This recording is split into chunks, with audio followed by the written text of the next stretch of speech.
का फायदा उठाकर उनसे अपनी टांगे उठवाती थी। वो लड़कियां कितने लोगों का फायदा उठाकर क्या क्या करती है, ये सारी चीजें हम इस वीडियो में देखेंगे, तो मेरे साथ इस वीडियो के एंड तक बने रहना। इस कहानी की शुरुआत में हम एक आदमी को देखते हैं जो एक चर्च में पेंटिंग कर रहा था। वो इस चर्च में कई दिनों से काम कर रहा है और उसे कई दिनों से इस काम के पैसे नहीं मिले थे, इसलिए वो फादर के पास पैसे मांगने के लिए जाता है।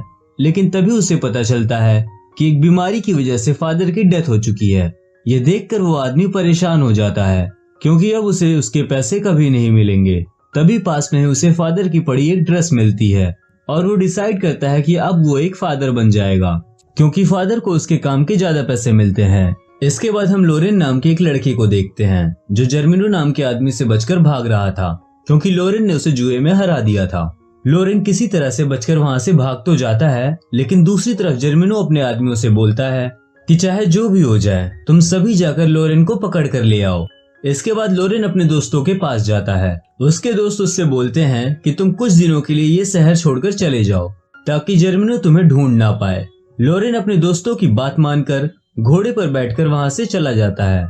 अगले सीन में हम पैम्पिनिया नाम की एक राजकुमारी को देखते हैं जिसके माँ बाप की एक बीमारी की वजह से मौत हो गई थी और वो उस वजह से काफी ज्यादा दुखी थी। तभी वहां पर जर्मिनो आ जाता है। पैम्पिनिया का इस दुनिया में अब कोई नहीं था, इसलिए जर्मिनो उसका फायदा उठाने की कोशिश करता है। वो उससे बोलता है कि अब तुम क्या करोगी, तो पैम्पिनिया उसका जवाब देती है कि मैंने रसिया के राजकुमार जर्जिस्की से वादा किया है कि मैं उसी से शादी करूंगी। तो जर्मिनो उससे कहता है कि तुम्हारे फादर ने मरने से पहले मुझसे काफी सारा पैसा उधार लिया था, इसलिए उनके मरने के बाद उनकी सारी दौलत अब मेरी होगी। वो राजकुमारी से कहता है कि अब तुम्हारे पास सिर्फ ये घर ही है और अगर तुम इस घर को अपने पास रखना चाहती हो तो तुम मुझसे शादी कर लो। अगले सीन में हम लोरेन को देखते हैं जिसका पीछा जर्मिनो के आदमी अभी भी कर रहे थे।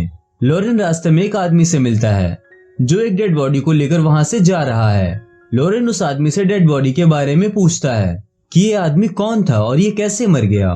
तब वो आदमी उससे बताता है कि ये गूंगा बहरा आदमी एक माली था जो पास के एक चर्च में काम किया करता था, लेकिन प्लेग नाम की बीमारी की वजह से इसकी मौत हो गई थी।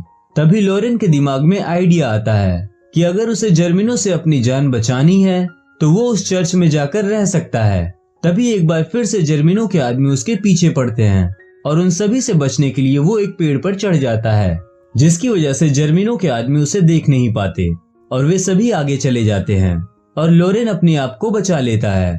लेकिन अचानक तभी वो पेड़ की डाल टूट जाती है जिसकी वजह से लोरेन नीचे गिर पड़ता है और चोट लगने की वजह से नीचे गिरकर वो बेहोश हो जाता है। अगले सीन में हम देखते हैं कि दो नन्स उसे उस चर्च में ले आई थी और चर्च ले आने के बाद वो दोनों उसे हवस भरी नजर से देखने लगती है।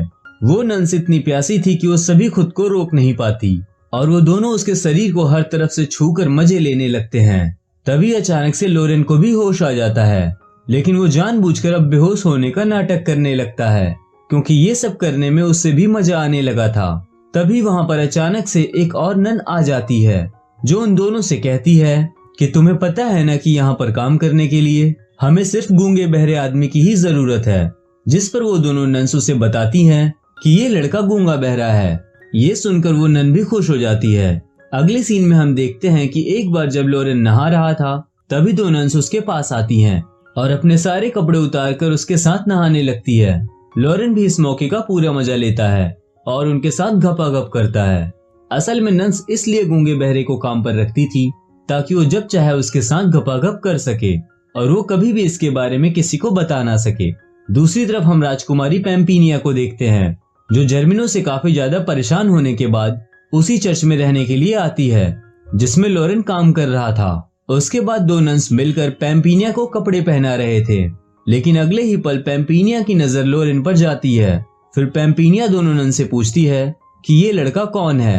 तब वो दोनों उसे बताती हैं कि ये लड़का यहाँ का माली है और वो बोल और सुन भी नहीं सकता है। तभी अचानक से लोरेन के पास एक नन आती है और उसे बुलाती है। फिर उसे वो जंगल में लेकर घपाघप करने लगती है, लेकिन यह नजारा पैम्पिनिया भी देख रही थी। यह देखने के बाद उसे काफी ज्यादा गुस्सा आता है क्योंकि पैम्पिनिया को पहली नजर में ही लोरेन से प्यार हो गया था। दूसरी तरफ हम देखते हैं कि रूस का